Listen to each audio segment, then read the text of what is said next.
Cuci piring, marah piring dengan tagline bersihnya pasti, bahannya alami. Dan bagi Anda barangkali seperti kata Dewi tadi, banyak produk yang sudah berada di hadapan kita, di depan mata, di sekitar kehidupan kita. Tapi kehadiran marah piring sebagai salah satu inovasi putra Aceh adalah sebuah produk yang perlu kita apresiasi.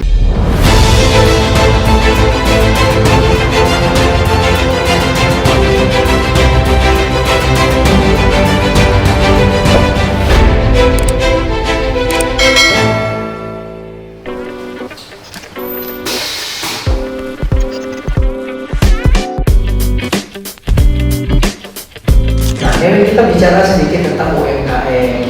Nah, ini agak serius ngomongnya. Dan saya membaca beberapa data informasi di surat kabar, di media bahwa UMKM sudah cukup maju, bisa seperti itu. Nah, saya jadi terpikir gitu, kalau UMKM maju, otomatis kan indeks penghasilan rata kita juga maju gitu kan. Sementara kita masih berhadapan dengan yang namanya juga angka kemiskinan. Kalau kita nggak setuju juga kita ini miskin, karena kita punya sumber daya alam yang bagus, padi kita selalu surplus gitu kan. Di tengah-tengah image dan informasi itu hadirlah sebuah UMKM juga, mungkin bisa dikatakan sebelumnya, walaupun sekarang sudah menjadi industri yang serius. Nah, Nevin sendiri melihat ini gimana nih?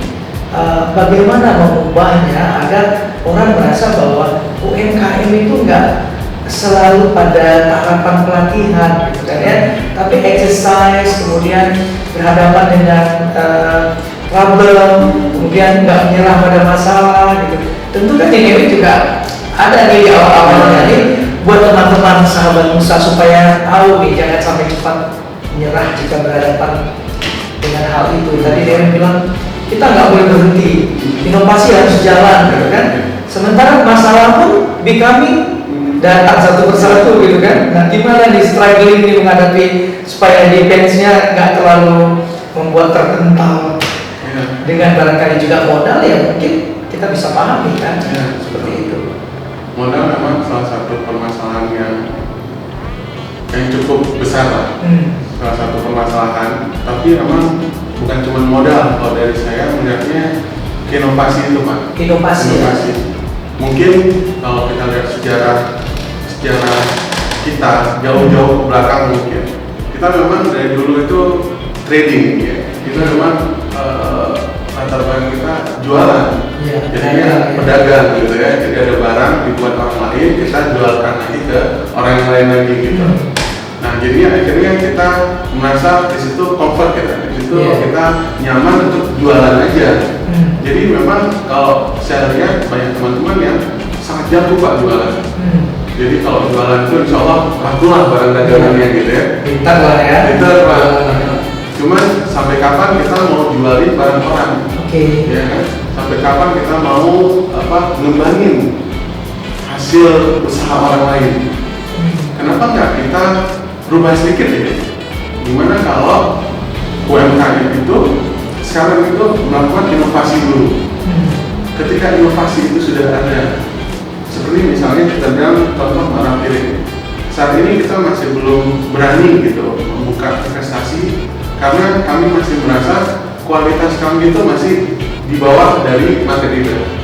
Tapi kita mungkin insya Allah kami sudah bisa mendapatkan formula yang bisa bersaing dengan yang market leader ini. Ya insya Allah kita berani buka saham. Mungkin itu salah satu opsi untuk pendanaan. Buka saham targetnya adalah untuk mempercepat tercapainya produk-produk kami itu ke seluruh pasar di Aceh. Nah itu salah satu hal. Jadi kalau pendanaan memang itu satu faktor yang cukup berat lah bagi UMKM. Tapi sebelum itu memang dari saya inovasi itu Pak. Inovasi itu gimana caranya? Memang ada produk dari luar, ada produk mungkin dari pertanian, dari perikanan gitu ya. Ada produk yang dari luar yang bisa bersaing di kita di sini. Cuman gimana caranya produk kita itu harus bisa bersaing di tempat kita sendiri. Jadi pilihan dari orang-orang kita. Jadi yang sampai orang itu beli karena kasihan biar kita jualan. Tapi mereka tuh beli karena oh ini memang produk ini cocok untuk mereka. kebutuhan mereka Kebutuhan mereka terpenuhi di situ terpenuhi, ya. iya. Iya. Dan problemnya kan seperti yang saya sampaikan tadi, seringnya kan kita mendorong UMKM gitu kan, tapi kita nggak beli produknya gitu. Sementara dia terus berproduksi banyak unit gitu kan, misalnya saya kemarin jumpa dengan beberapa teman-teman muda yang mereka memproduksi hand sanitizer juga, tapi ternyata nggak dapat perhatian katanya. Terus saya bilang, ketemu dengan teman-teman yang sudah maju, saya menyebut juga nama Newin. Barangkali meskipun produk kita nggak sama, kan kita bisa share kan, goalnya seperti apa sih supaya sampai di sana. Nah, kembali lagi tadi Newin, ini konteksnya kalau dilihat penjualan, sekarang kan sosial media juga sudah sangat open, terbuka, luas. Bahkan sebelum mau wawancara Newin hari ini, saya semalam sempat buka lagi sebuah jurnal tentang sosial media impact itu. Ternyata orang-orang di luar sana, di luar Asia, memperhatikan Asia sekarang. Karena Asia pertama kan mendapatkan bonus demografi Indonesia sampai berapa puluh tahun ke depan, dan kemudian usia produktif yang paling banyak gitu. Otomatis kan jangkauan pasar juga harusnya bisa terpenuhi. Kalau kita beli produknya orang di hadapan kita gitu kan, kalau yang dari luar tetap aja kan nggak akan bisa berkembang. Itu dirasakan nggak sama Newin sampai dengan 2 tahun usia perusahaan atau industri yang sedang dibangun oleh Newin? Terasa nggak seperti yang saya sampaikan tadi? Jadi tantangan juga dan sempat terpikirkan. Ya, menyerah tidak ya? untuk sosial media itu ya salah satu hal yang bisa mendekatkan kami kepada distributor. Salah satunya di sosial media, sosial media, dan juga kalau bonus demografi di satu sisi kemarin itu pas kita ngomongin tentang bisnis plan-nya, kita masih menghitung dengan keadaan tahun 2018. Itu jumlah masyarakatnya itu ada 5 juta orang. Itu benchmarknya ke situ. Benchmarknya baru situ Pak. Kalau ada tambahan bonus demografi dalam beberapa tahun ke depan, pasarnya sangat besar, sangat besar. Bagi perusahaan yang sudah eksis duluan, yang sudah besar duluan gitu, ya menjadi pasar ini provinsi kita. Provinsi kita menjadi pasar. Jadi itulah tempat perusahaan-perusahaan lain itu berani. Kenapa kalau kita lihat di pasar sekarang ada kompetitor yang berani masarin ini dengan harga 10.000. 10.000 itu kalau ini Pak agak sulit lah. Maksudnya karena kita juga bermain di dalam bisnis yang sama, angka 10.000 itu untuk kemasan seperti ini itu mereka harus membakar uang. Mereka harus membakar uang yang sangat besar gitu. Tapi mereka berani karena mereka sudah perusahaan besar. Tapi kita lihat beberapa bulan kemudian mereka nggak main lagi di 10.000. Udah kembali ke harga 13.000, 14.000 gitu kan. Karena buang-buang dulu biar mereka itu untuk penetrasi masuk ke dalam pasar yang mereka kejar. Di situ sebagai perusahaan yang masih baru dan juga modal kita ya tidak sebesar perusahaan yang lain, ya itu tantangan besar Pak. Ketika mereka berani, perusahaan-perusahaan itu kan melihat ini pasar besar di Aceh gitu. Misalnya mereka salah satu melihat Aceh, ini pasar besar di Aceh. Udah kita bombardir aja dulu dengan harga murah, orang-orang cocok pakai, nanti besok-besok udah kenal, bisa dibeli lagi gitu ya kan, walaupun harganya sudah berubah. Nah itu salah satu cara. Nah jadi kita juga benar seperti kata Pak Hendra, kita harus melihat ke depan di mana provinsi kita ini akan menjadi pasar. Tapi pasar untuk produk yang mana? Kalau kita dari sekarang sudah menyiapkan beberapa inovasi seperti hand sanitizer-nya, ke depannya mungkin coba bandingin dengan yang lain gitu ya. Untuk hand sanitizer mungkin bandingin apa yang menjadi kelemahan dari sisi yang kompetitor, apa yang bisa menjadi kekuatan kita yang bisa digunakan oleh masyarakat. Nah kita fokus saja untuk melakukan inovasi terus. Memang inovasi itu tidak ada batasan waktu seperti kabar penting ya. Tagline-nya gitu kan. Kemudian kita dibilas dengan banyak pendatang baru.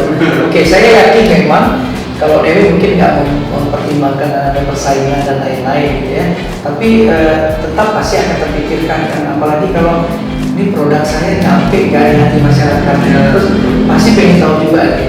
Ada yang berikan testimoni misalnya, ini waktu mencucinya sekarang sudah berbusa, sudah bagus dan lain-lain. Dan perjalanan menuju ke sana pasti juga ada strategi yang diterapkan, dan dalam setahun ini ngapain, 2 tahun ini ngapain.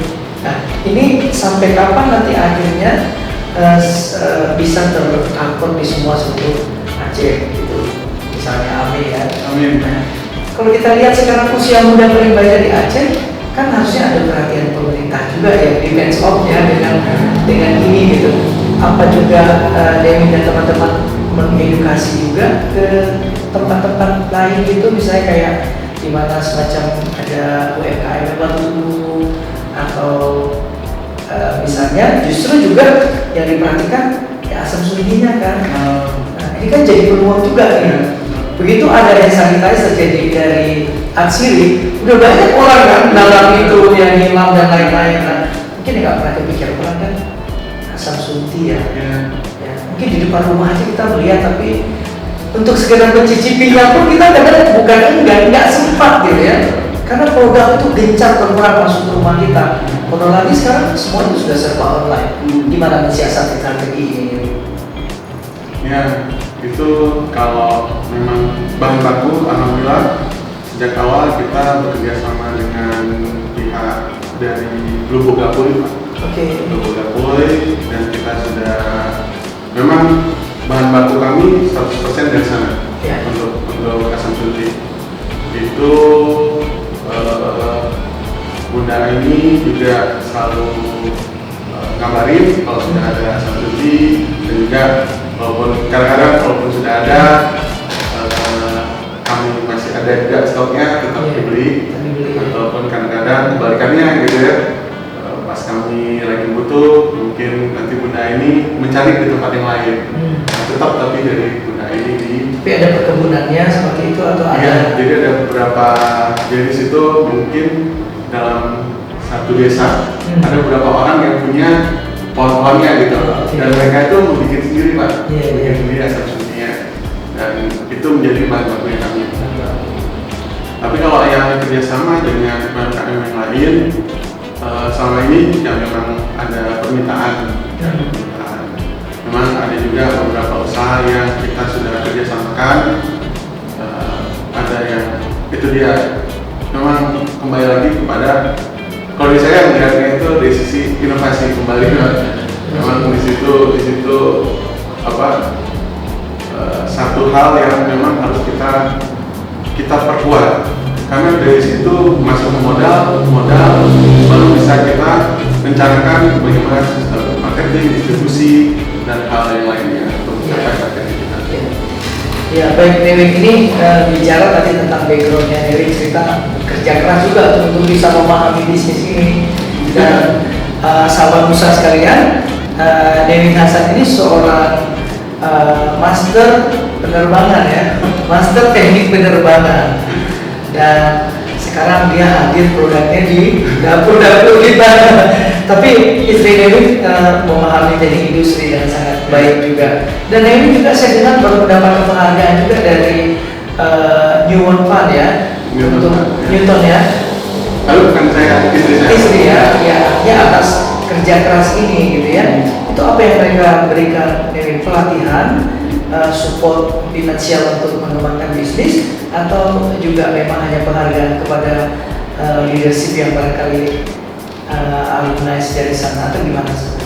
Kalau hadiah yang diberikan itu hanya penghargaan aja Pak, penghargaan aja. Cuman itu sebuah penghargaan yang cukup prestis ya untuk kami, ketika kita menjadi pilihan dari berapa banyak inovasi-inovasi yang ada di Indonesia. Kita dipilih 10 saja dari Indonesia, dan dari 10 itu istri bisa mendapatkan posisi nomor 2, pitching ke jurinya, dan alhamdulillah di situ beliau memperkenalkan asam sulti, belimbing bulu yang menjadi produk yang eksotis mungkin bagi orang luar gitu ya. Jadi mereka itu ya mungkin tidak pernah tahu tentang produk apa yang belimbing bulu mungkin ya. Apalagi pas bilang asam sulti, apaan gitu. Tapi mungkin hal itu yang membuat mereka tertarik mungkin itu salah satu nilai yang nggak tahu juga apa pilihan diri gitu ya Pak. Tapi itu mungkin menjadi nilai bagi mereka, di mana kita bisa melakukan sebuah peningkatan value dari produk yang mungkin yang kita lihat sehari-hari yang tidak sempat tadi makan gitu ya. Jadi kita meningkatkan value-nya menjadi suatu hal yang menjadi solusi bagi konsumen di dapur. Ya, jadi kita nggak bisa acuh dengan bahan baku di sekitar kita ya. Ternyata kalau sudah dilakukan riset, dia bisa bermanfaat dan hasilnya juga luar biasa. Yang penting mau berbuat ya. Benar.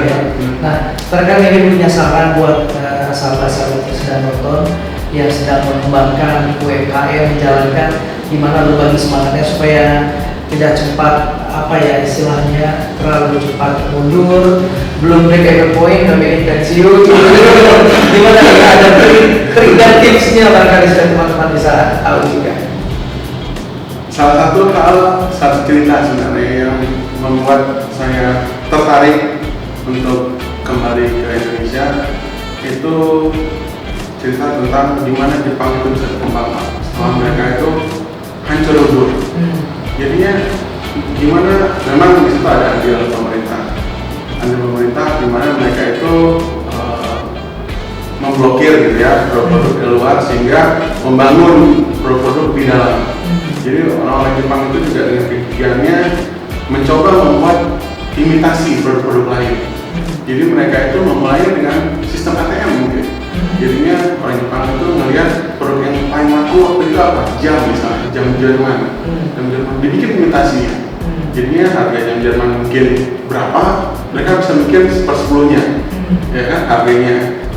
Akhirnya dari imitasi itu mereka tahu bagaimana cara membuat produk ini. Ketika kita sudah tahu, kita sudah punya knowledge tentang itu, sehingga dari knowledge itu kita bisa membuat sebuah inovasi baru. Oke, kalau orang Jerman cuma bisa bikin segini, gitu kan, dan kita sudah bisa bikin mirip, kenapa kita bikin yang lebih keren lagi? Iya kan? Muncul inovasi baru. Inovasi baru itu kan tidak dilakukan oleh orang Jerman ini mungkin, dan tidak sama orang Jepang. Jadi akhirnya inovasi itu yang membuat mereka itu berbeda nantinya dengan produk yang dulunya mereka imitasi, tapi nanti mereka punya satu inovasi yang mengejar segmen yang baru, mengejar pasar yang baru, sehingga mereka itu bisa berkembang jauh lebih hebat. Jadi kalau kita ngomongin mobil sekarang ya, Toyota salah satu yang dinilai oleh orang-orang Amerika, orang Eropa. Padahal mereka sendiri juga produsen mobil gitu ya. Tapi akhirnya dengan sistem imitasi dulu, terus nanti dengan imitasi itu mereka sudah tahu knowledge-nya, bikin sebuah inovasi yang lebih bagus, itu kita bisa bersaing dengan yang sudah besar. Sampai akhirnya kita menemukan uniqueness dari produk kita, gitu ya. Seperti itu, dan ini tentu jadi trik sekali. Dan satu lagi mungkin nggak patah semangat ya, nggak cepat istilahnya langsung udah pengen pulang aja. Lihat produk galak udah pengen berhenti aja gitu, padahal semuanya punya waktunya. Kalau kita lihat dari orang Jepang itu kan mereka nggak pernah berhenti. Ketika mereka bilang, oh kita mau bikin seperti ini, ya mereka terus, walaupun imitasinya pertama kali mungkin KW5 gitu ya kan, KW5, KW4, sampai KW1, KW1 gitu. Dan memang nggak boleh give up aja gitu kan, memang harus ada yang dilakukan setiap hari untuk melihat mana yang harus diperbaiki. Satu lagi sebelum kita tutup ngobrol-ngobrol kita, Devin pulang dari Jerman tahun berapa di Indonesia? Saya 2015. 2015 pulang, 2017 sudah mulai berkecimpung dengan arah diri gitu ya, industri. 2018 ya. 2018 ya, artinya memang langsung turun seperti itu bersama istri dan tim gitu ya. Dan ini adalah kantornya Devin, di mana tempat usaha ini ya, di headquarternya ya. Baik, Devin, terima kasih banyak ya sudah berbagi, dan sahabat Musa sekalian, ini adalah produk cairan pencuci piring Mak Piring dengan tagline bersihnya pasti, bahannya alami. Dan bagi Anda barangkali seperti kata Devin tadi, banyak produk yang sudah berada di hadapan kita, di depan mata, di sekitar kehidupan kita, tapi kehadiran Mak Piring sebagai salah satu inovasi putra Aceh adalah sebuah produk yang perlu kita apresiasi. Mudah-mudahan terus sukses ya Devin, dan kita berdoa Mak Piring ini bisa merajai industri cairan pencuci piring di Indonesia ya, insya Allah nanti. Ini produknya beneran loh, saya pikir kan produknya kayak udah seperti sudah lama nih ya. Dan ini juga dari ekstrak asam suti yang formulanya itu sebenarnya lebih kinclong juga, lebih ramah lingkungan ya. Dan kalau kita bilang susah, nggak susah mencari di Aceh kan, semua orang menanam, hampirlah orang-orang di kampung banyak yang menanam. Baik Dewi, terima kasih banyak, sukses dan sehat selalu ya. Terima kasih banyak. Iya. Dan sahabat besar, itu tadi obrolan saya dengan Dewi Hasan, seorang entrepreneur di Aceh yang sebenarnya kalau kita lihat dari latar belakang dari yang diceritakan tadi, Dewi ini berlatar belakang teknik penerbangan, tapi passionnya memang di bisnis dan dia berkolaborasi bersama teman-temannya dan tim, dan juga ada yang expert di tengah usaha ini yaitu istri Dewi yang juga berbackground teknik industri ya, memahami sekali industri ini dan juga mendapatkan penghargaan dari lembaga pendidikan di Jerman ya, di Inggris atau Jerman? Di Inggris, Newton Fund di Inggris, dan mendapat penghargaan nomor 2 dari 10 yang diberikan apresiasi di Indonesia. Terima kasih sahabat semua, terus semangat dan jangan berhenti berinovasi dan lakukan terus apapun yang bisa yang membuat pembangunan menjadi lebih cerah di masa yang akan datang. Saya Hendra dan Dewi pamit, sampai ketemu lagi di Jendela Pusat. Assalamualaikum warahmatullahi wabarakatuh.